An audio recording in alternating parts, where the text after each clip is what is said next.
Herkese merhaba dostlar, ben Ozan. Bu seriyi zaten biliyorsunuz. Fakat bu kez hiç yapmadığımız bir versiyonuyla beraberiz. Şu anda piyasayı ve dolar kurunu düşündüğümde bence alınabilecek en iyi 5 iPhone'u birlikte inceleyeceğiz. Ve bu seriyi iPhone 16 çıktıktan sonra tekrar güncelleyelim mi? Güncelleyelim diyorsanız videoyu beğenmeyi ve abone olup bildirimleri açmayı unutmayın. Ve baştan bir uyarı yapmam gerekiyor. Zaten iPhone 16'nın çıkmasına az bir zaman kalmışken Ozan bu videoyu neden şimdiden yapıyorsun derseniz, çünkü yeni iPhone 16 Pro ve Pro Max geldiğinde 15 Pro ve Pro Max Apple'ın sitesinden kalkacak. Yani şu anda 60.000 bandında bulabildiğimiz 15 Pro ile 73.000 bandında olan 15 Pro Max'i bu fiyatlara bulamayacağız. Zaten 16 Pro Max minimum 85.000'den başlayacak. Eğer bütçeyle ilgili probleminiz yoksa 16 serisini beklemek daha mantıklı. Ama 60.000 bile benim için yüksek. 16 Pro çıkınca elimizdeki 15 Pro'dan da olmayayım diyorsanız beklemenize çok da gerek yok. Ve önerdiğim iPhone'ların hepsinin güvenilir satın alma linkleri açıklama ve yorumlarda olacak. Oradan rahatlıkla alabilirsin. Şimdi bu piyasada alınabilecek en ucuz, en mantıklı iPhone'la başlayalım. Yani burada iPhone 13'ü görüyoruz. iPhone 13 çok net şekilde premium hissettiren ve oldukça dayanıklı bir yapıya sahip. 6.1 inç XDR OLED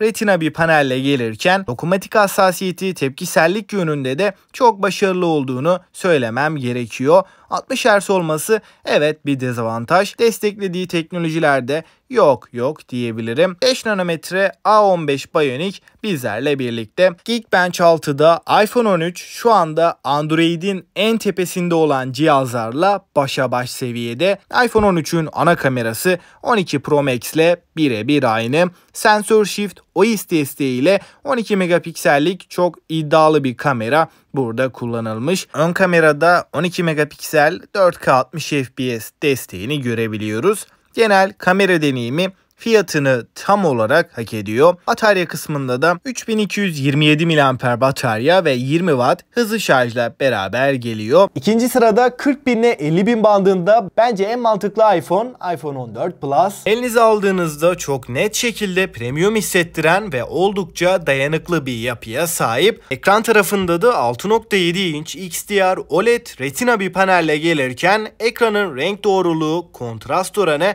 ve doygunluğu tam bir amiral gemisi düzeyinde. Dokunmatik hassasiyeti, tepkisellik yönünde de çok başarılı olduğunu söylemem gerekiyor. 60 Hz olması evet bir dezavantaj, fakat burada yazılımla ekranın entegrasyonu gerçek anlamda yüksek seviyede. 1200 nit maksimum parlaklıkla da bize hiçbir ortamda görme zorluğu yaşatmıyor. Desteklediği teknolojilerde de yok diyebilirim. Burada alıştığımız 5 nanometre A15 Bionic bizlerle birlikte. Performans anlamında bizi çok uzun yıllar idare edecek bir telefonla karşı karşıyayız. Geekbench 6'da 14 Plus şu anda Android'in en güçlü cihazlarını bile geçmeyi başarıyor. Tek çekirdek 2302, çok çekirdekte de 5525 puanını görebiliyoruz. Kameralara baktığımızda da 14 Plus'ta ikili kamera sistemini görürken Sensor Shift OIS desteğiyle çok iddialı bir ana kamera kullanılmış. Videolarda 4K 60 ve diğer tüm ayarlarda profesyonele çok yakın bir deneyim alıyoruz.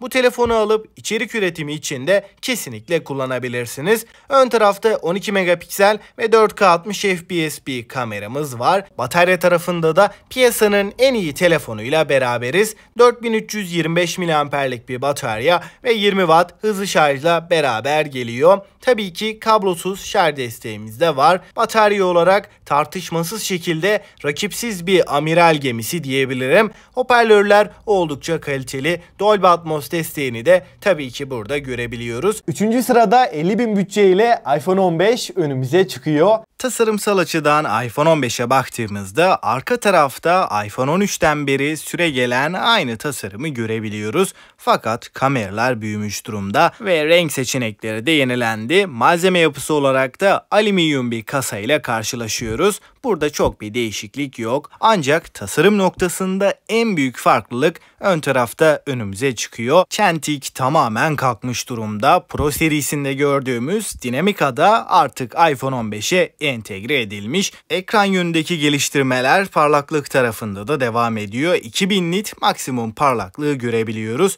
Bunun haricinde 6.1 inç XDR OLED panel yine burada kullanılmış. Fakat tazeleme hızı yine 60 Hz. Kameralar tarafında ise iPhone 15'te önemli bir geliştirme ile beraberiz. 14 Pro'da gördüğümüz profesyonel kameralar, yani 48 megapiksel ana kameramızda Sensor Shift OIS'li kamerayı burada görebiliyoruz. Ve şu anki fiyatına oranla en iyi kameralardan biri iPhone 15'te diyebilirim. Bu kamerayla beraber telefoto modu da gelmişken 12 megapiksel ultra geniş açıda telefonumuzda var. Yonga seti kısmında iPhone 14 Pro'da gördüğümüz piyasadaki en güçlü ikinci işlemci, yani A16 Bionic bizlerle birlikte. 6 GB RAM de bu sisteme eşlik ediyorken performans tarafında çok güçlü bir telefonla karşı karşıyayız ve iPhone 15'te en önemli yenilik Type-C şarj portuna geçilmesi. Artık 11 yıldır alıştığımız Lightning portu kaldırılmış durumda. 4. sırada tek elle kullanımı kolay, kompakt ve her yönüyle üst seviye bir amiral gemisi istiyorsam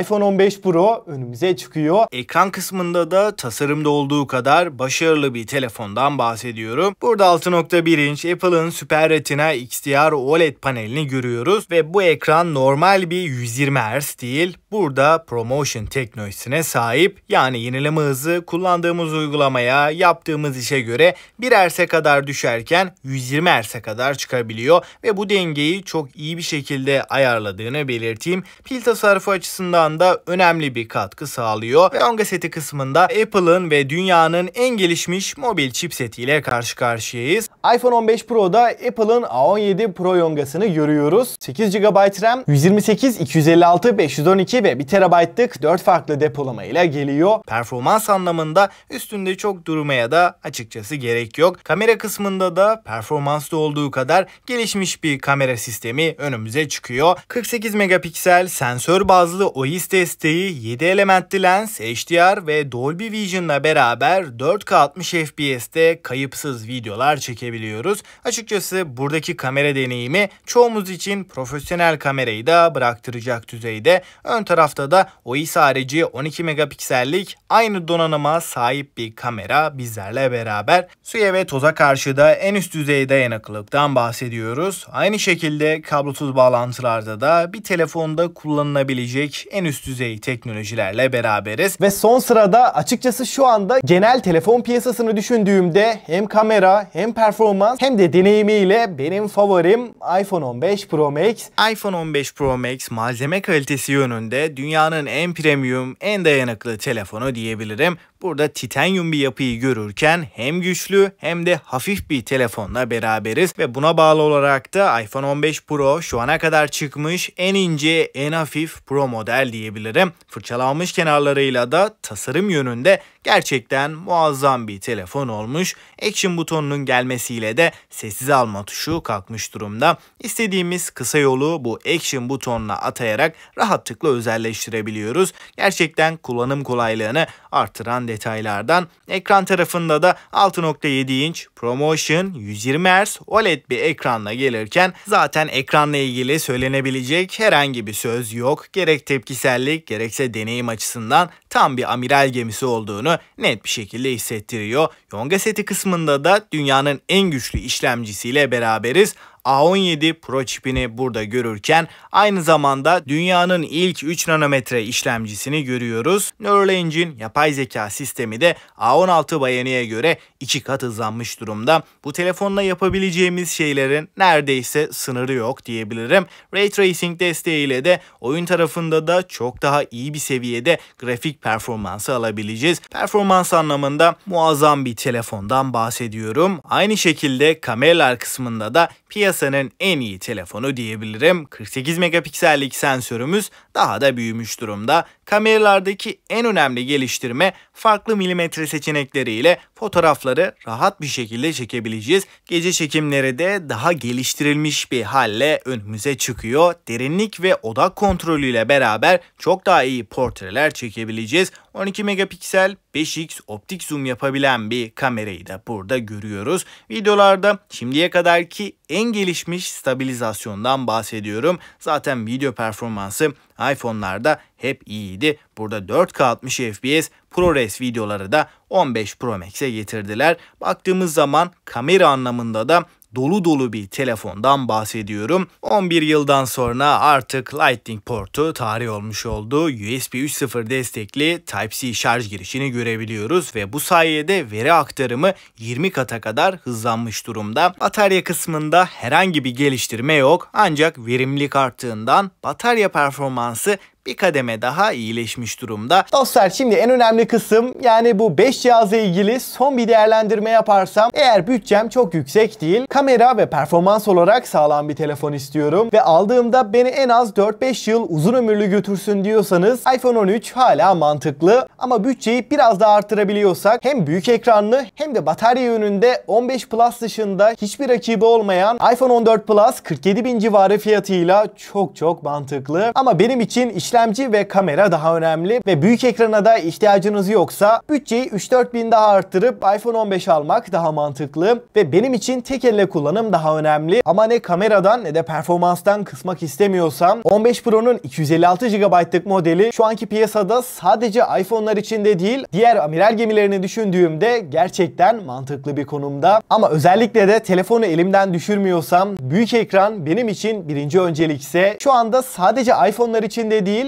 piyasayı düşündüğümde alınabilecek en iyi telefon kesinlikle 15 Pro Max. Ve son olarak listeyi de genel anlamıyla değerlendirirsem bu piyasada alınabilecek en iyi iPhone'ları birlikte inceledik. Ayrıca ikinci el ve yenilenmiş tarafta satılan, her ne kadar sıfırı olmasa da 11 Pro, XS Max, 8 Plus gibi cihazların da 2024'te kullanmak serimizde incelemelerini yapmıştım. Onları da kartlara koyarım. Bu videodan sonra onlara da bakabilirsin. Ve aklınıza takılan herhangi bir soru olursa da mutlaka yorumlarda bekliyorum. Ve bu videodan bu kadar diyelim. Ben Ozan. Sonraki videoya kadar kendinize çok iyi bakın. Hoşça kalın.